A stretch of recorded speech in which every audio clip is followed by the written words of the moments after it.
because we're small doesn't mean we can't be loud.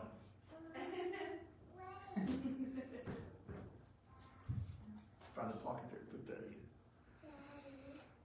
We've got a little, we're going to change today. Showed me something he wants me to go over, I believe. This happens every now and then that you think everything's prepared and he shakes you a little bit and says, no, not today. We're going to look at 1 Corinthians 13. And this came to me when I, believe it or not, when I saw ravens. Explain that to me.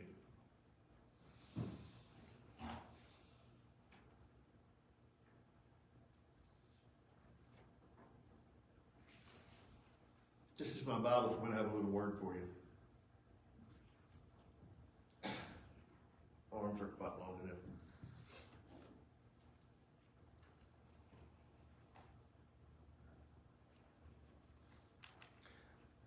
Did you think about that when we were watching the video?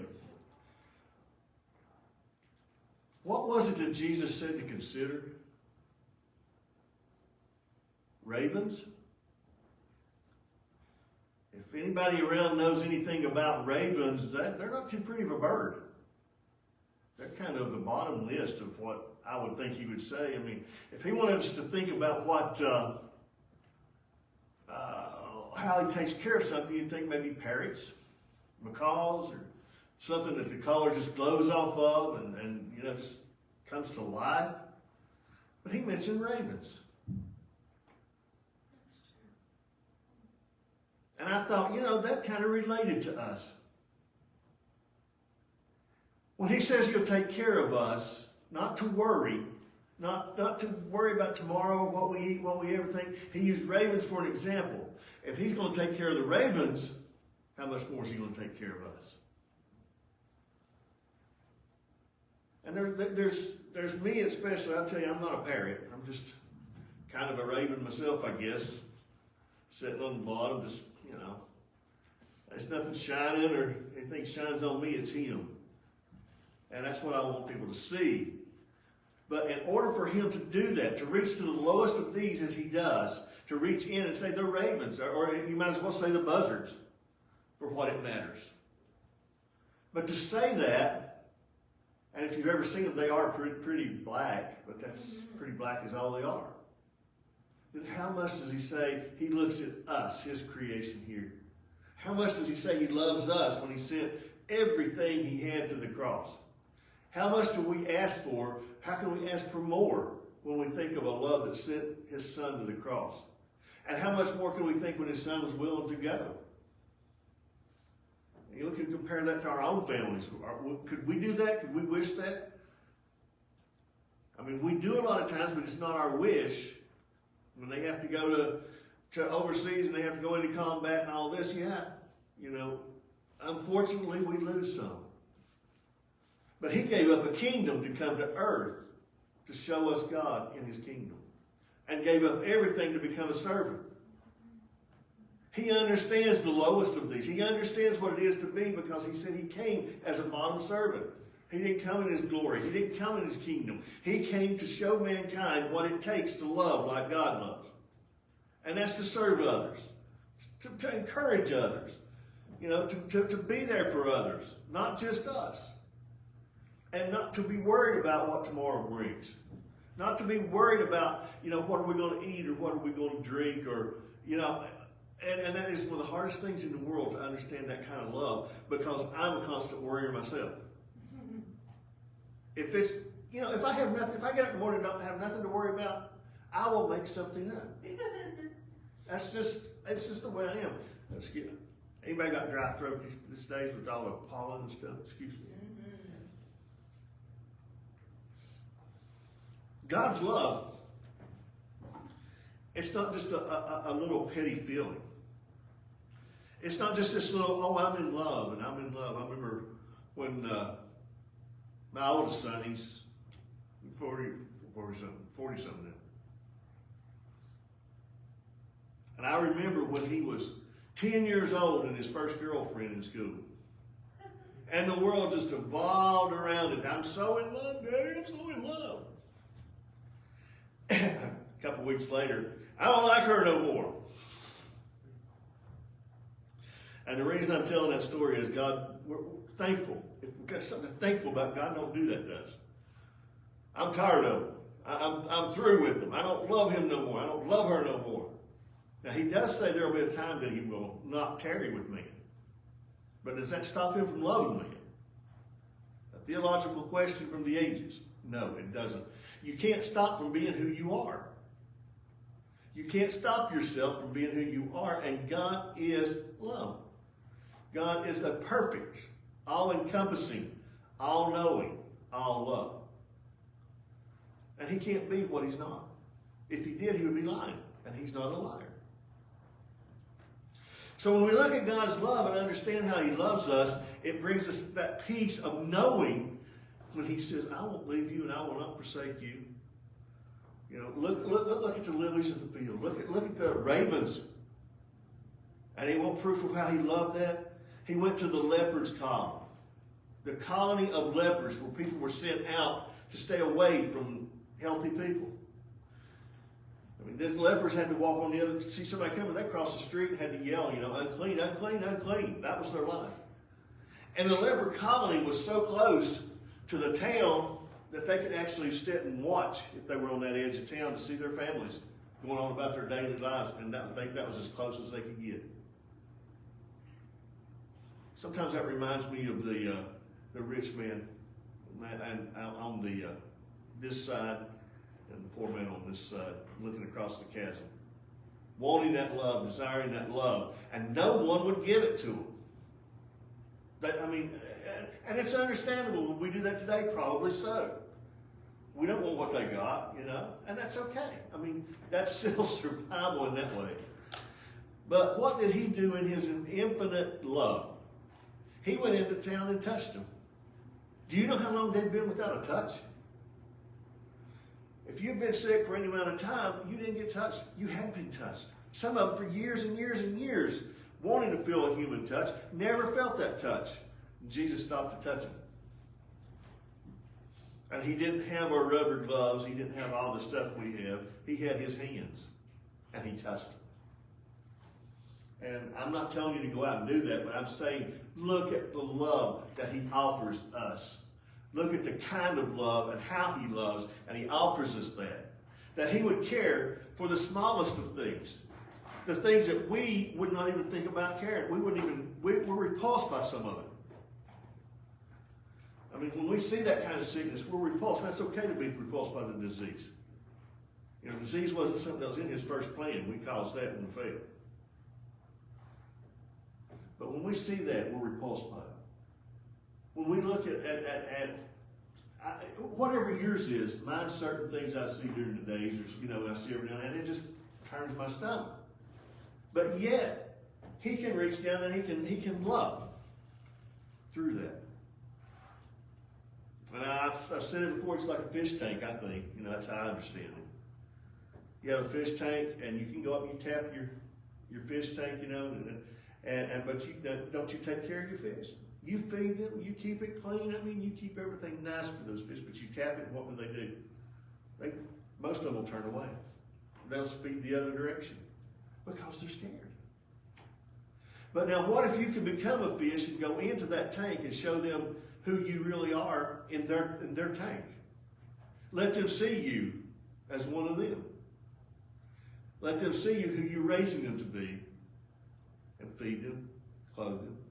And then when they see you on the outside again, would they not maybe recognize who you are? Would they be as scared? Because you know what? Jesus did that for us. We were scared of God. We didn't understand God after the fall. Things were happening, and we rebelled against God. Anything we could do against him. And he sent him to earth in his love to show us who he was, how much he cared about us. He became one of us down here, the lowest of forms of servant, and showed us who he was. Why? So we would know who God was in his glory. So we would understand what God meant when he said, when he came to the scriptures, I fulfilled the law, and I also run the intent and non-intent. What did the law really say? I come to show you. what is it about? It isn't about ruling over somebody. It's about loving somebody. It's about reaching into their lives.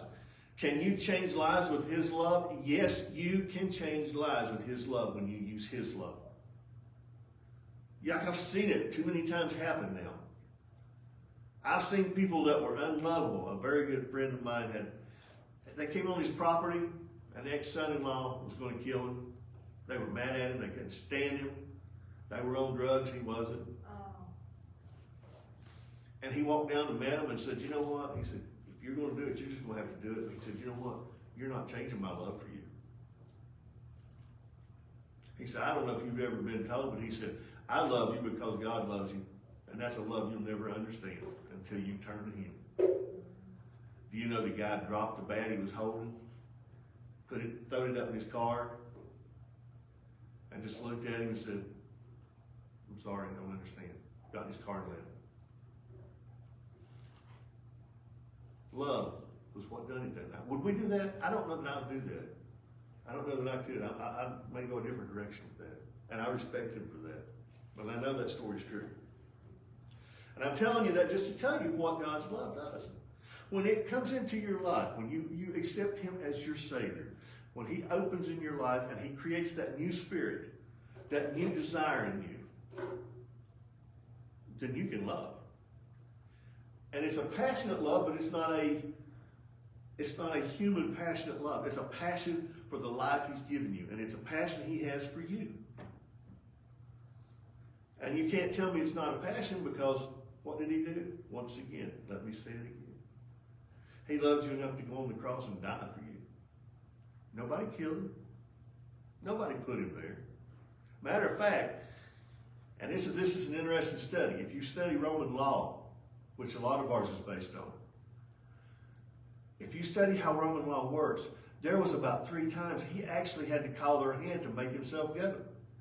All He had to do was say a couple of words, and He would not have to go to the cross. He kept His mouth shut when they asked Him questions. Why? So He could go to the cross. He knew what his mission was. Now, when a man goes in and has a chance of being free and not having to face the cross, it's a hard decision. And it must have been on his mind a lot, because he sweated blood the night he was praying about it. That's a lot of stress. But that's His love for us. I'm going to do it. No matter, forget my will, whatever you want, Father. Because we know how this is your creation. And we look around, and it's like some of the Pharisees said, what's there to love with our creation? I'm glad I'm not like that guy over there. You know, I say my prayers and I do this, and he's over there begging for mercy. Well, I'm glad I'm not like him. And God said the guy over there is more blessed. God's love is a powerful love. God's love transforms. God's love makes new, creates new, takes a past and throws it as far as the east is to the west and says, I choose to remember it no more. And I'm glad He chose to remember it no more, just didn't forget it. Because if He forgot it, it might come up someday. And when you hate to be walking around heaven and God come up to you and say, oh, you know what? I forgot you did something one time and I just remembered it. You know, you're going to have to leave. But He says, no, I choose. I made a choice to not remember it. It's covered in the blood of my Son.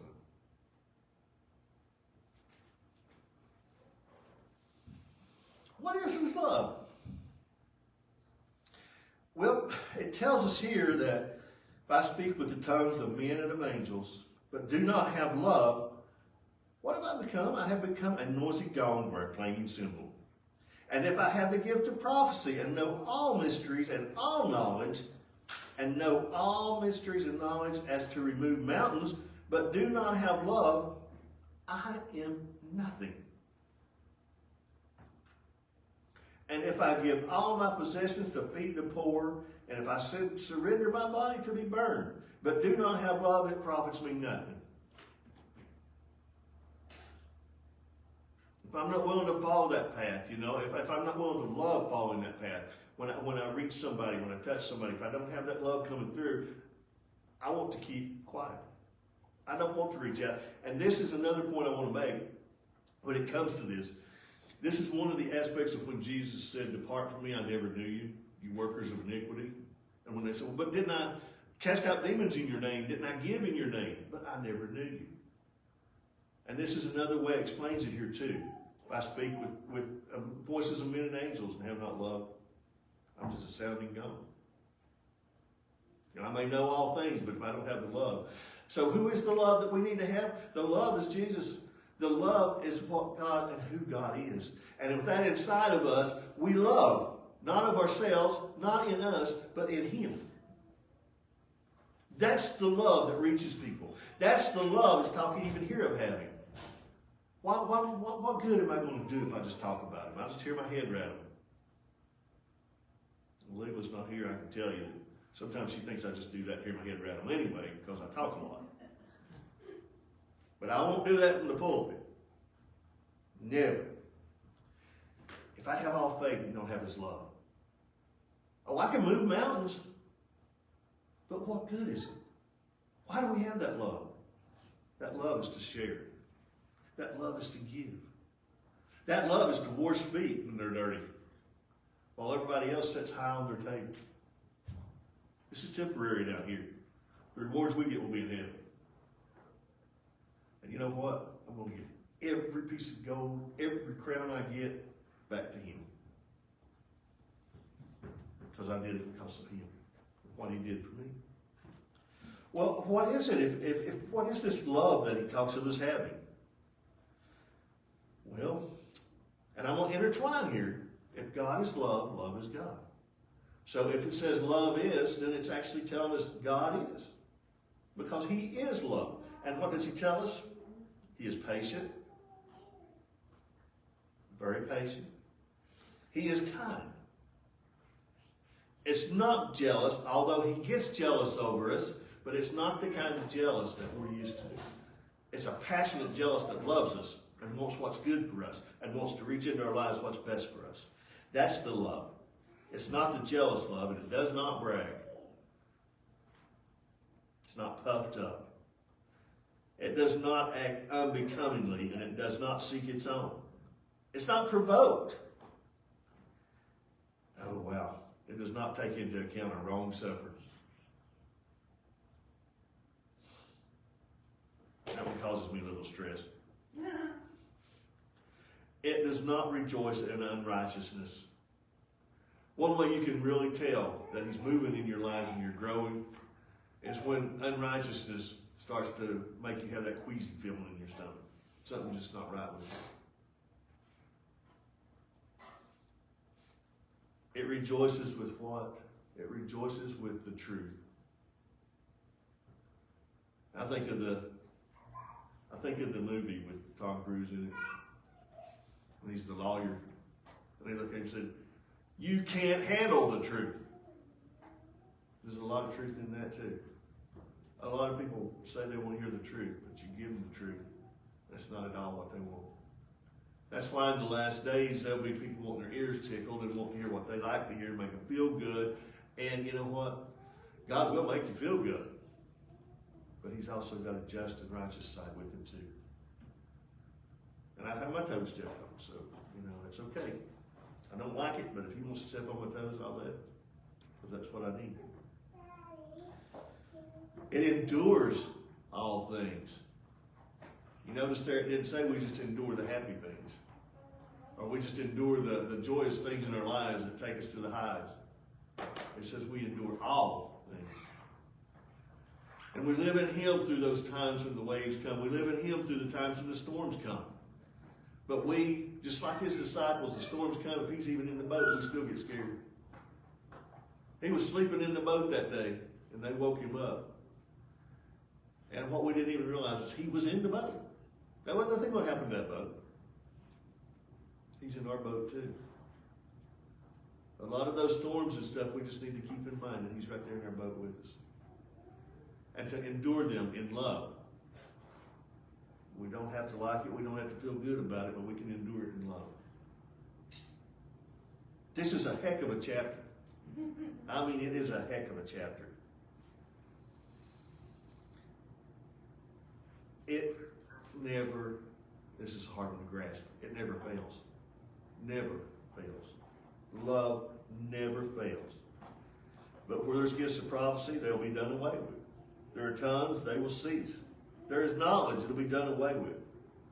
For us here, we know in part, we prophesy in part. But when the perfect comes,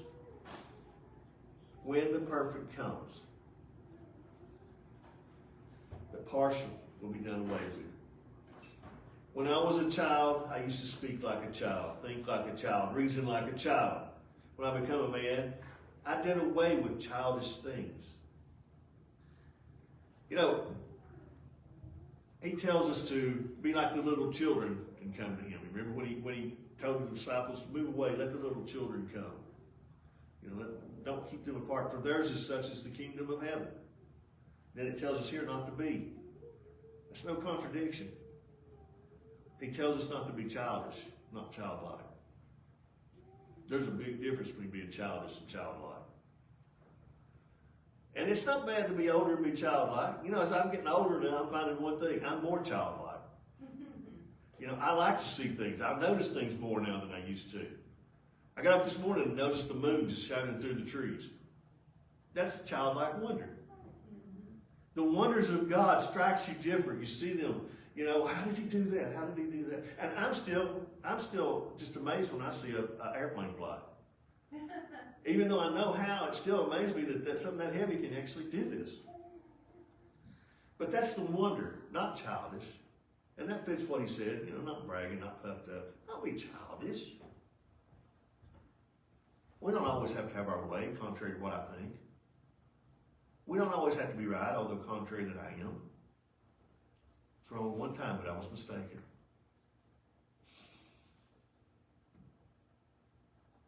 You see what I mean by being childish? Now, I know in part, but then I will know fully. Wow. Just as I've also been fully known. I also have been fully known. That doesn't say he knew a part of me. That doesn't say, you know, just remember one little thing of me. I've been fully known. And if you think Paul goes on to say in his writings, he knows me better than I know myself. And I'm glad he does. I'm really glad he does. But he tells us, what do we need to abide in? Faith, hope, and love. But the greatest of these, and why is it the greatest? Because it's who he is. Love. We abide in his love, and it can't get no greater. And it's a fine line to stay there. And that's why I believe he provided grace. Because we can't fathom a love like his. You know, and I don't know how I mean it, but growing up in the South where I did, we always said, well, I love my truck, or I love my dog, or I love my house and my yard, you know. Well, that's okay. You know, that's yours. It's something you can take pride in and enjoy, you know. But I'm not going to heaven with my truck. And the way they're making these trucks now that drive themselves, it'll probably leave me one day too. I'm just waiting on that day to happen when a new country song comes out. My truck left me, but my dog stayed here.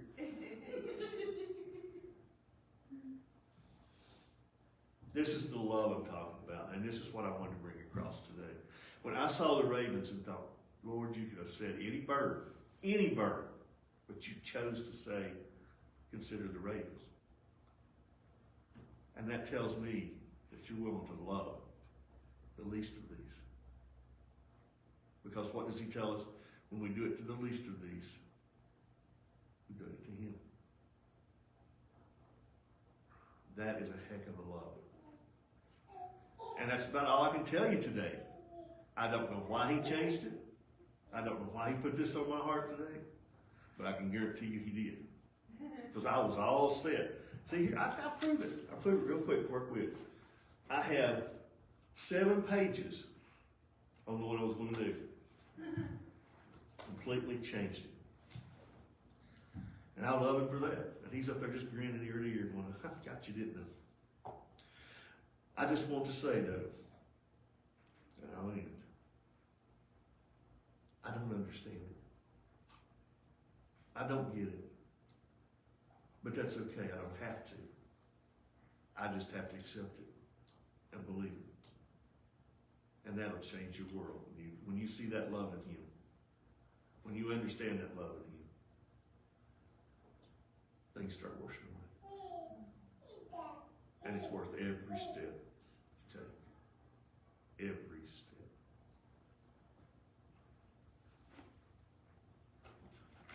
And besides that, Edgar Allan Poe used to raise us.